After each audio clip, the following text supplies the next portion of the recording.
लड़की की गर्दन कटने ही वाली थी, लेकिन जैसे ही जल्लाद रस्सी चेक करने आगे बढ़ा, उसने लड़की की गर्दन पर एक निशान देखा, एक फूल की तरह, आलू बुखारे के फूल जैसा। वो सीन वहां से गुजर रहे युवराज ने भी देख लिया और ठीक उसी पल जब 40 मीटर लंबी तलवार गिरने ही वाली थी, युवराज ने एक चाकू फेंककर उसे हवा में ही रोक दिया। महारानी, जो खुद फांसी का मुआयना कर रही थी, गुस्से में आगबबूला हो गई और युवराज को थप्पड़ मार दिया। उसने एक्सप्लेनेशन मांगा, लेकिन युवराज ने ठंडे लहजे में पूछा, क्या आपने वो बात भूल गई है जो आपने सालों पहले कही थी? असल में महारानी ने एक बार कहा था कि अगर किसी के कंधे पर प्लम ब्लॉसम फूल की वाली बर्थमार्क हो तो वो उसकी खोई हुई बेटी होगी, ताकि वो गलती से अपनी ही बेटी को ना मार दे। युवराज ने सजेस्ट किया कि लड़की के कंधे की जांच की जाए और सच में वो वही राजकुमारी निकली जो 15 साल पहले गायब हो गई थी। हुआ यूं था कि जब प्रधानमंत्री ने बगावत की तो महारानी को जान बचाकर भागना पड़ा। उस मुश्किल वक्त में उसने अपनी 3 साल की बेटी को मुख्य नपुंसक अधिकारी को सौंपा और एक गोल्डन हेयर पिन दी, जिसे पहचान के तौर पर रखना था। उसने उसे बोला कि महल छोड़कर भाग जाओ और बेटी की रक्षा करो। भागते वक्त वो अधिकारी घायल हो गया और एक किसान के घर के बाहर बेहोश होकर गिर पड़ा। उसी घर वालों ने लड़की को अपनी बेटी मानकर पाला। 15 साल बीत गए। वो लड़की अब बड़ी हो चुकी थी और उस दिन जब वो गंदा पानी खेत में डाल रही थी, उसके मन में अपने बीमार गोद लिए पिता का ख्याल आया। उसने सोचा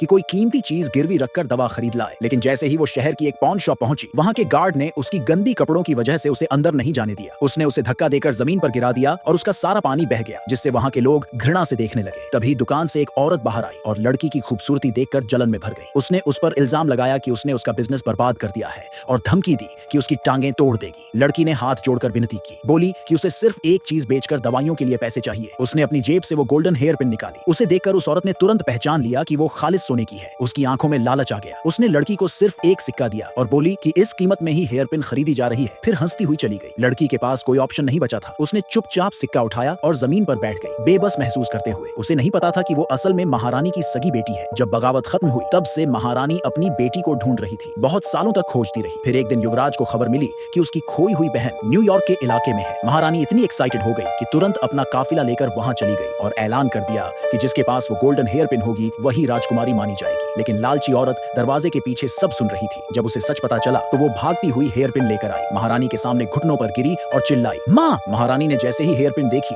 तुरंत मान लिया कि वही उसकी खोई हुई बेटी है। पास खड़े लोकल गवर्नर को कुछ समझ नहीं आया। उसकी अपनी बेटी अब कैसे महारानी की बेटी बन गई? लेकिन महारानी इतनी इमोशनल थी कि उसने कुछ अजीब नहीं महसूस किया। पर युवराज को शक हुआ। उसने ठंडे लहजे में पूछा कि गवर्नर ने पहले क्यों नहीं बताया इस हेयर पिन के बारे में? वो झूठी लड़की डर गई कि कहीं उसके अपनाए हुए पिता को सजा ना मिल जाए, इसलिए उसने कहा कि बचपन में हेयर पिन चोरी हो गई थी और हाल ही में ही उसे वापस मिली है, इसलिए वो कभी पहचान नहीं करा पाई। महारानी को यह सुनकर गुस्सा आ गया। उसने कहा, जिसने हेयर पिन चुराई उसका खून बहेगा। झूठी लड़की ने बहादुरी का दिखावा किया और बोली कि वो खुद उस चोर से बदला लेगी। महारानी ने मंजूरी दे दी। उसी रात वो लालची लड़की अपने आदमियों को भेजती है असली राजकुमारी के रूम में चुपचाप घुसने के लिए।